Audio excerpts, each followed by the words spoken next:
The alien queen's voice echoed through the command center, a chilling, guttural sound that made the hairs on the back of Thalira's neck stand on end.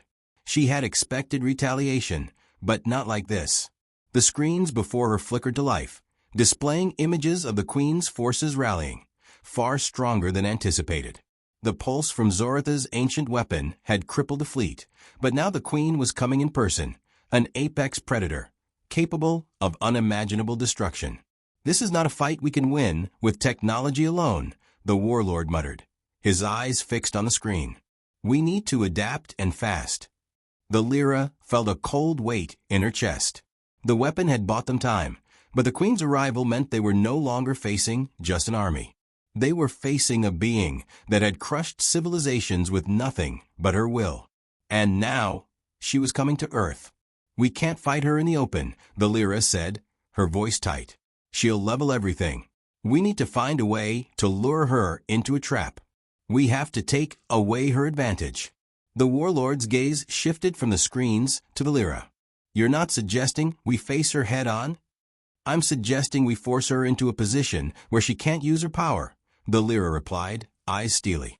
"Zoratha's weapon may have weakened her fleet, but it didn't break her. We have to hit her where she's vulnerable."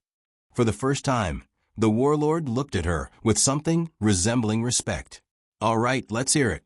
The Lyra took a deep breath, steadying herself. The plan she was about to outline wasn't just dangerous, it was desperate. "We bait her.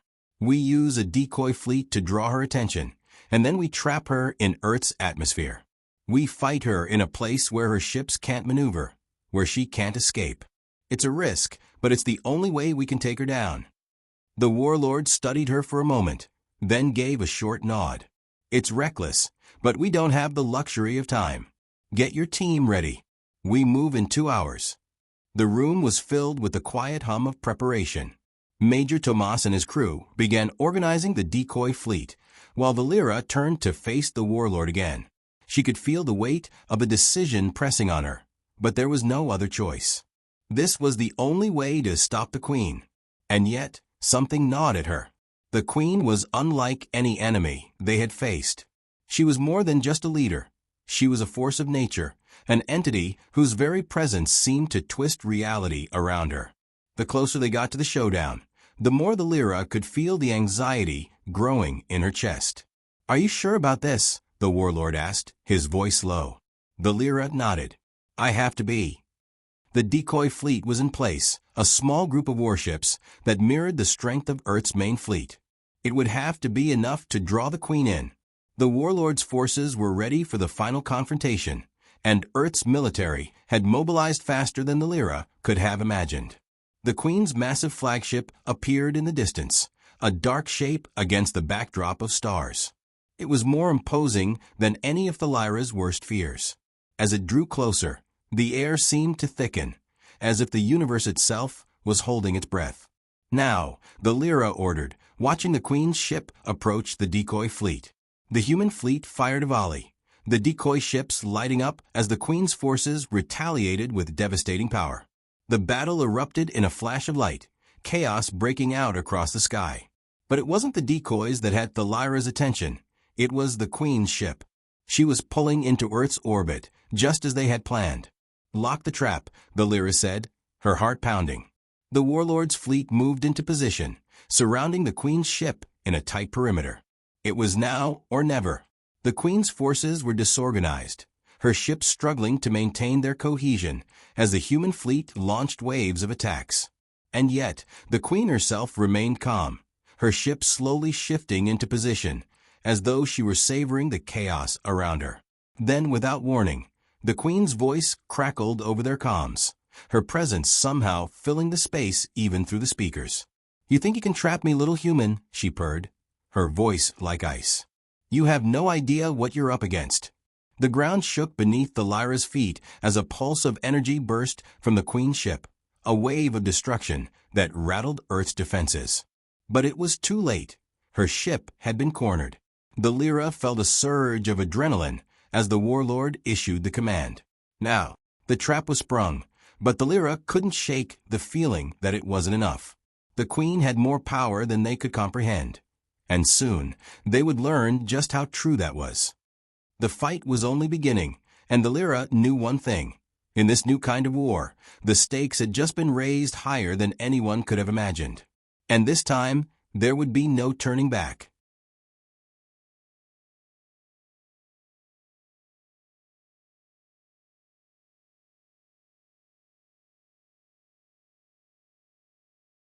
The sky above Earth seemed to tear apart. A rift opened in the fabric of space, as if the universe itself had been ripped wide to accommodate the Queen's fury. Her flagship, once massive and commanding, now hovered in the heart of the battle, like a deadly predator. The pulse of her weapon had shattered the remains of Earth's outer defenses, and her forces were beginning to reorganize, preparing for the final assault. The Lyra's heart pounded in her chest as the ground trembled beneath her feet. The plan had worked. The Queen was trapped within Earth's atmosphere. But the cost had been immense, and the enemy's true power was just beginning to unfold. "We have to take her down now," the warlord said, his voice cold and calculating, his hands gripping the control panel. "If we don't, she'll destroy everything." The Lyra's breath caught in her throat as she watched the Queen's ship begin to power up again, the deadly energy signatures pulsing from its core. The Queen's forces, though disoriented, were regrouping. It was now or never. The last, desperate move in this war had arrived. "Send everything we have," the Lyra commanded, her voice steady despite the rising panic in her chest. "No second chances." The warlord gave a quick nod. "Tomas, prep the pulse cannons. Target the Queen's ship." Major Tomas, standing near the back of the command center, didn't hesitate. He tapped a few commands into the system, and the massive energy cannons that had been painstakingly prepared for this moment hummed to life. With a grim expression, he turned back to the Lyra. "Firing in 3, 2, 1. A shockwave of power erupted from Earth's warships, a blast of energy so intense that it lit up the sky like a new sun. The Queen's flagship staggered under the force, its shields flickering as the pulse rippled across it. For a moment, it seemed as though victory might be within reach.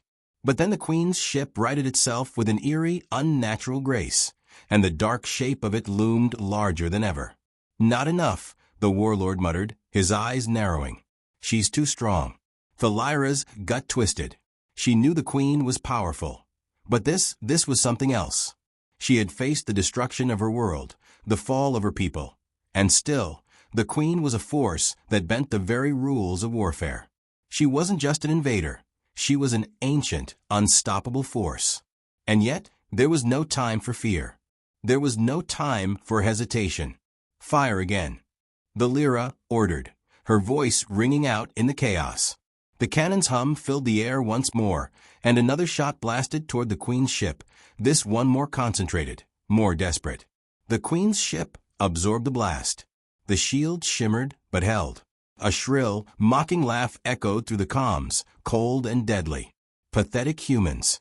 You still think you can defeat me?" The Queen's voice was like venom, every word dripping with disdain. "I am beyond your reach." But as the Queen spoke, the Lyra saw it, a crack in the Queen's shield, barely noticeable, but there. A weakness. "Now, fire everything," the Lyra shouted, her pulse racing. "All cannons. Full power."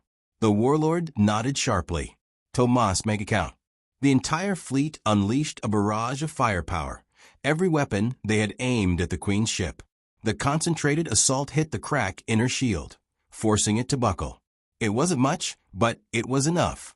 The Queen's ship trembled, and for the first time, it seemed to falter. The Lyra could feel the air change. This was it. The Queen was vulnerable, her ship struggling to maintain its power. But even in her weakened state, the Queen was still dangerous, too dangerous to underestimate. The warlord's eyes were locked onto the monitors, his jaw clenched. "Finish it." The Lyra's hands hovered over the controls, her breath shallow as she lined up the final shot. Her mind raced. Was this truly the end? Would this final strike save Earth and Zorith, or would it doom them all? The seconds dragged on, thick with tension, as the final cannon powered up. The Lyra pressed the button.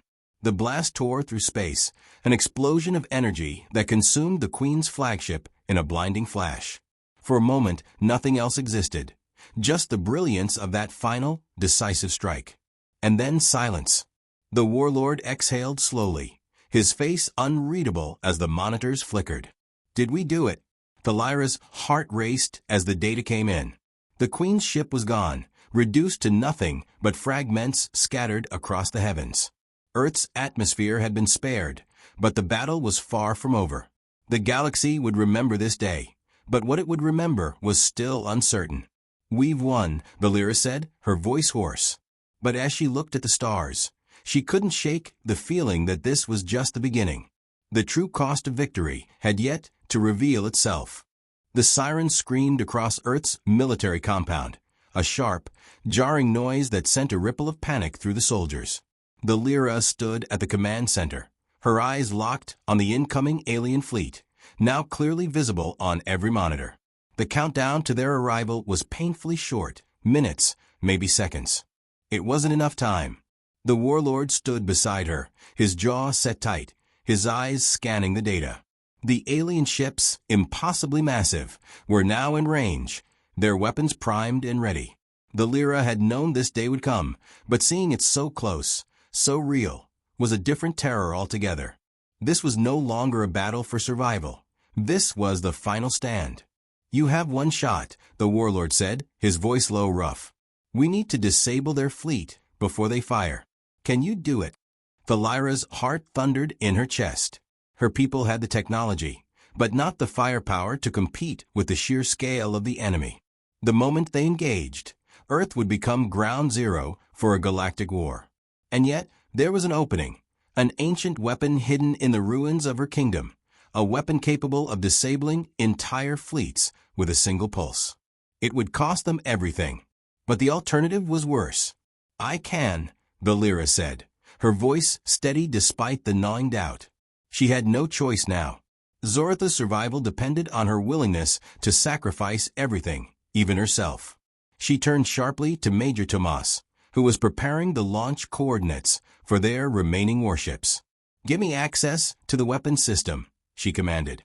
"I'll need a direct link." Tomas hesitated, his face pale as he glanced at the warlord. The plan had been set, but no one had expected it to come to this. The weapon she intended to use was ancient, a relic of a past they hadn't even begun to understand.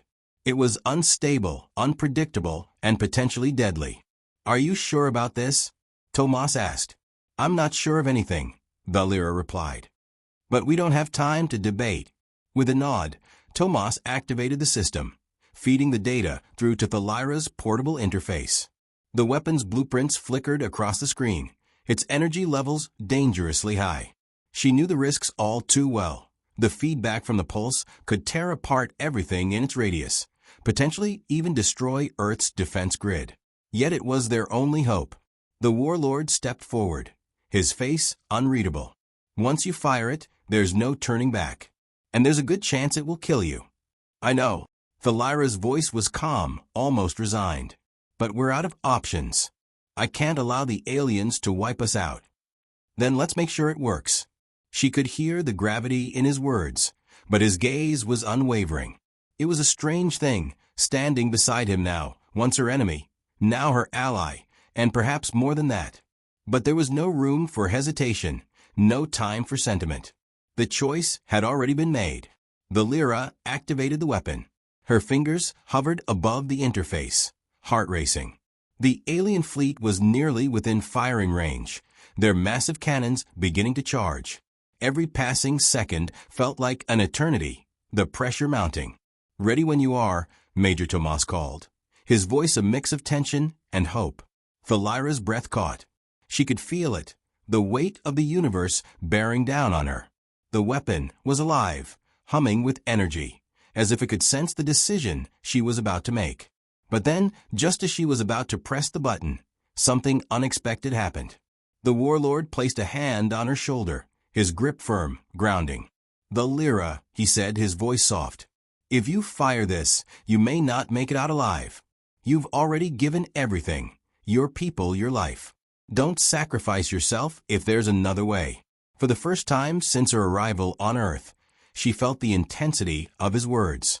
He wasn't asking her to reconsider the fight. He was asking her to reconsider her death. His hand was still on her shoulder, heavy with unspoken meaning. But there was no other way. "I can't stop now," she said quietly. "Zorith depends on this, and so does Earth. If this weapon is the key to saving us, then I have to use it." The warlord's eyes locked onto hers, his face unreadable. But in his gaze, the Lyra saw something, a flicker of understanding, a shared resolve. He might not have known the price she was willing to pay, but he understood sacrifice all too well. The people she loved depended on her, just as his soldiers depended on him. Without another word, the Lyra pressed the button. The world seemed to freeze. A brilliant, blinding flash erupted from the weapon, flooding the room with light. For a brief moment, it felt as though time itself had stopped, leaving only the shuddering hum of energy in the air. The alien fleet's shields flickered and dimmed as the pulse shot through the atmosphere, a surge of power unlike anything Earth had ever witnessed. The ground shook. The walls trembled. Then came the deafening silence. The Lyra blinked, dazed by the sheer intensity of the pulse. Her fingers were still pressed against the interface, but the feedback had come, harsh, violent. It felt like her entire body had been torn apart by the blast. She stumbled, her vision swimming, but she managed to stay upright. "Did it work?" Major Tomas asked, his voice barely audible. The Lyra's vision cleared, and she looked up at the monitors. The alien fleet was in chaos. Their ships had been disabled, crippled by the pulse, their energy systems shut down. The weapon had worked. But at what cost? The Lyra felt a sharp pain in her chest, as though the very air around her was suffocating. She had done what was necessary, but the toll had been greater than she had ever imagined. "Are you okay?" the warlord asked, stepping closer, his voice filled with concern. For the first time, the Lyra realized just how much had changed. In the face of death, of sacrifice, they were no longer just allies. There was something more between them now. But there was no time to dwell on it. The war had been won, for now. But at what cost? The command center was buzzing with activity, the air thick with urgency. Holographic screens flickered, displaying data and tactical maps as Earth's top military leaders worked in coordinated chaos. Princess the Lyra stood at the heart of the room, observing the humans in action. This was no quiet diplomatic meeting. This was war, and Earth's warlords were the masters of it. The warlord, now standing beside her, watched with a detached expression, his hands folded behind his back. Major Tomas, one of his closest officers, was at the table, barking orders into a comlink. The room was tense, as the countdown to the next alien assault ticked down. The Zorathian princess, who had spent her life in the palatial silence of a dying empire, was now surrounded by humans, ruthless, calculating, and practical. "Princess," the warlord said, breaking the quiet. His tone was measured, though there was an underlying edge to it. "If you want us to believe you have something worth our time, you'll have to show me. Earth's not in the business of handouts." Lyra's pulse quickened. She had been prepared for the bluntness of the humans, but this was different. This wasn't just skepticism, it was a challenge. And the weight of that challenge hung heavy on her shoulders. "I'm not here to waste your time," she said, her voice steady. "Zoratha's strength has been crippled, but our ancient technologies are still intact. There are weapons in my kingdom that could level fleets. We've just lost the means to deploy them. If you want to win this war, you'll need access to our resources." The warlord's gaze flickered with interest, but he didn't speak. Instead, he motioned to Major Tomas, who began to pull up a series of classified schematics on one of the screens. The blueprints of Zoratha's advanced weaponry filled the room, cutting-edge energy shields, particle disruptors, and weapons of mass destruction that were centuries ahead of Earth's own arsenal. "These," Tomas muttered, tapping the screen with a pen, "could change the tide of this war. If we can figure out how to use them, that is—" The Lyra nodded, her gaze locked on the displays. "I can help you with that," she said, her voice filled with conviction. I may not have the command of Zoratha's armies, but I know our technology inside and out. I can guide you." The warlord stepped closer, his eyes narrowing slightly. "And what exactly do you want in return?" The Lyra hesitated, the weight of the moment pressing in on her. She had not expected to feel so much uncertainty. She had been trained to lead, to command, but now she was bargaining with humans for her people's survival, and offering far more than she had ever imagined. "Help me save my people," she said finally, her voice quiet but firm. "Give us the time we need to reclaim what's ours. Help me hold off the aliens long enough to secure our future." There was a long pause as the warlord studied her, his eyes unreadable. He seemed to be weighing her words carefully, and for a moment the Lyra felt exposed, like a pawn being sized up by a master player. Then, as if making a decision, he spoke. "Fine. We'll play your game. But you better have something to show for it. The clock's ticking." The Lyra felt a rush of relief, though it was tempered by the reality of what lay ahead. Her people had no more time for delay. If they couldn't find a way to reverse the tide of the war, Zorath would fall, and Earth would be next. Over the next few days, the Lyra worked closely with Major Tomas and his team. She guided them through Zorathian schematics, explaining the complex systems and technology in a language that was alien to them. There were moments of frustration, moments when the humans seemed incapable of grasping the intricacies of her people's design. And yet, with each passing hour, she found herself impressed by their persistence. They were quick learners, resourceful in a way her own people had never needed to be. But it wasn't just the weapons that made her uneasy. As she spent more time with the humans, particularly the warlord, she began to see how different their world was from hers.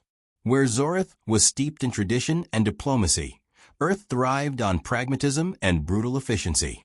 The warlord's decisions were quick, decisive, and often ruthless, with little regard for the nuances of peace or compromise. The Lyra, on the other hand, had spent her life learning to govern with caution. Her people valued diplomacy, understanding, and long-term strategy. She understood the stakes of war, but she had never experienced its raw, unyielding violence in the way the humans had. As the days wore on, the Lyra found herself grappling with a growing unease.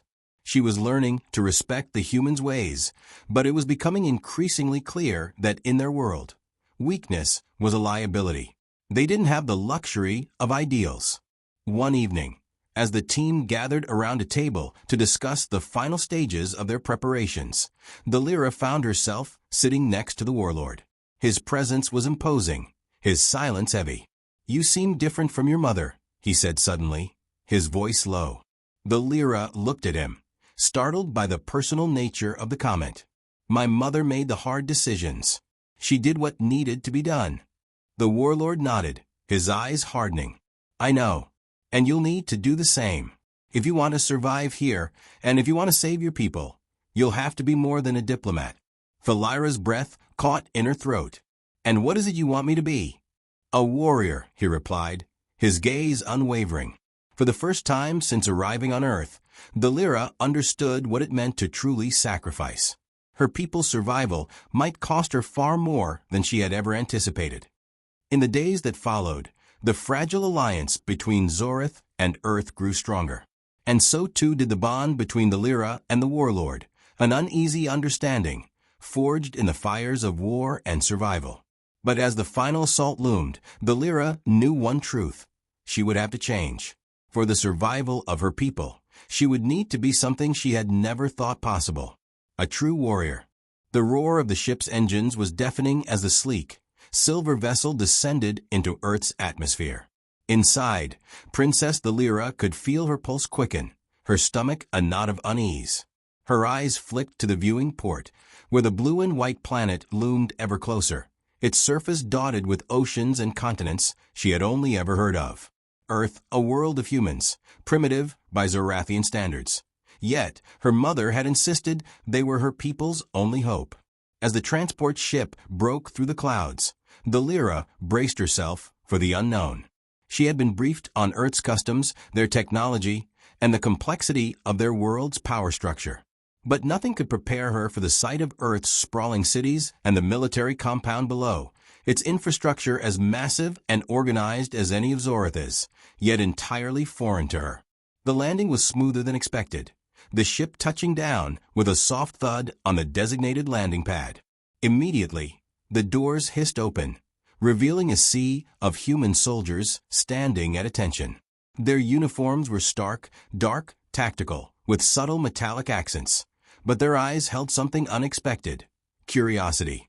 A tall figure stepped forward from the ranks. His stance was commanding, and his features, though rugged, were sharp.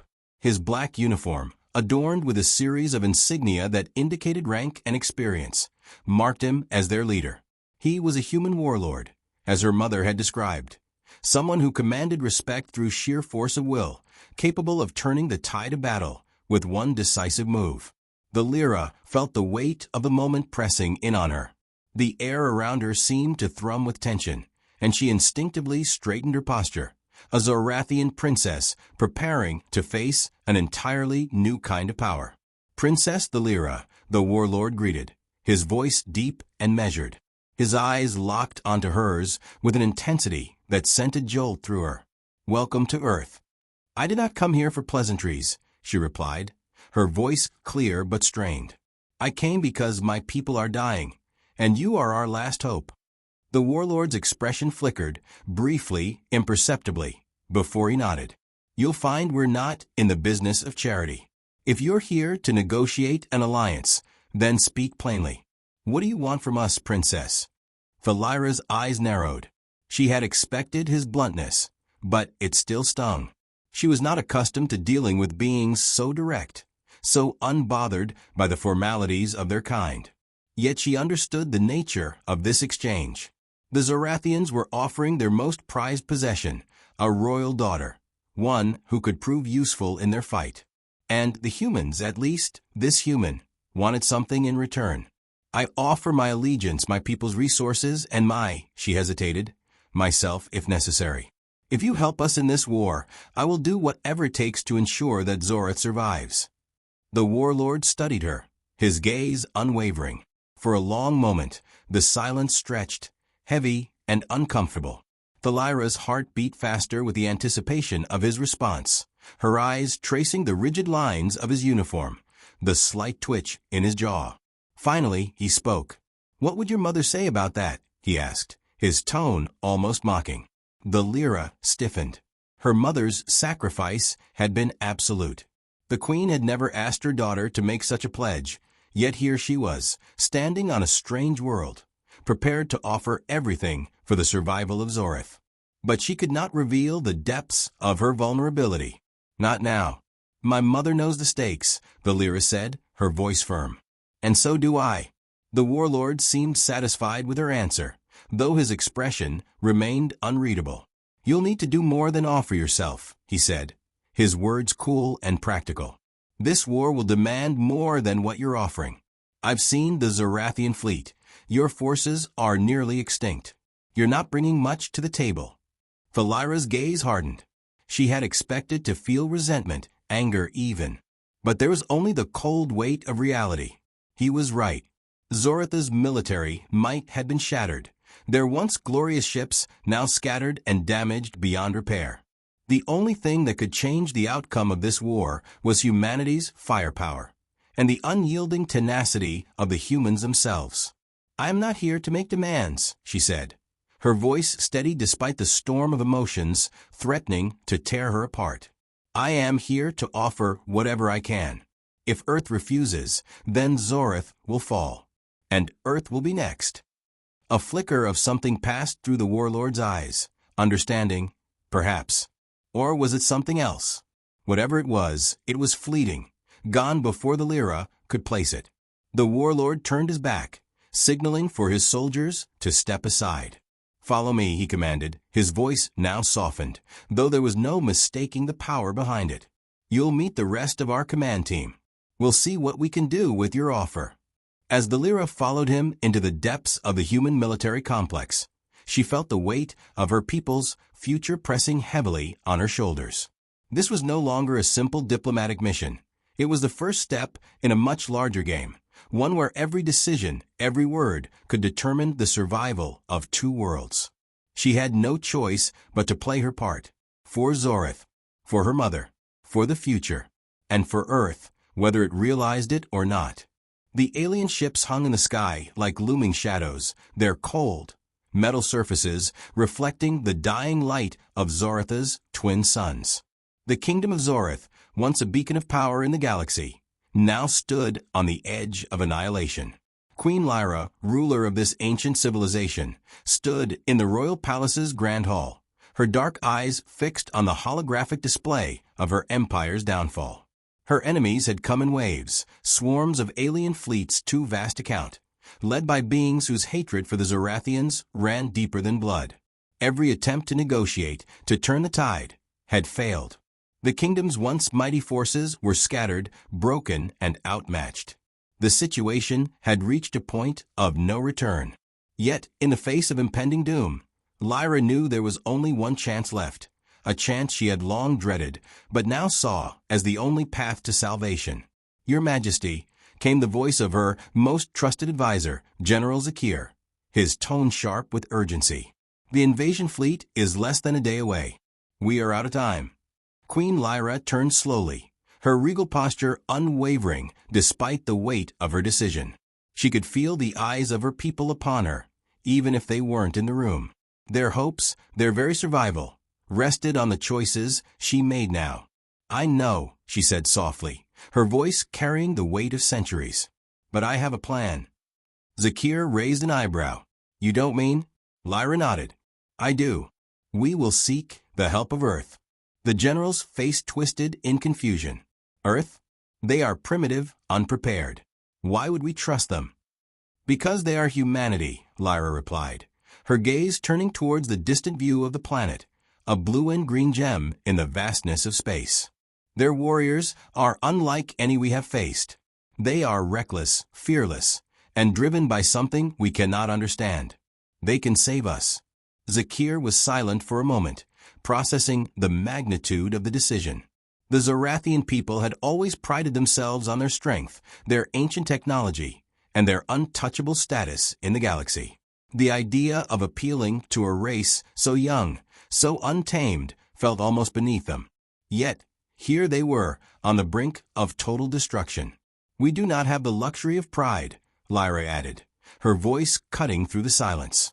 "Our only hope is to form an alliance with the humans. We will send my daughter, Princess Delira, to Earth. She will offer herself to their leader in exchange for their help."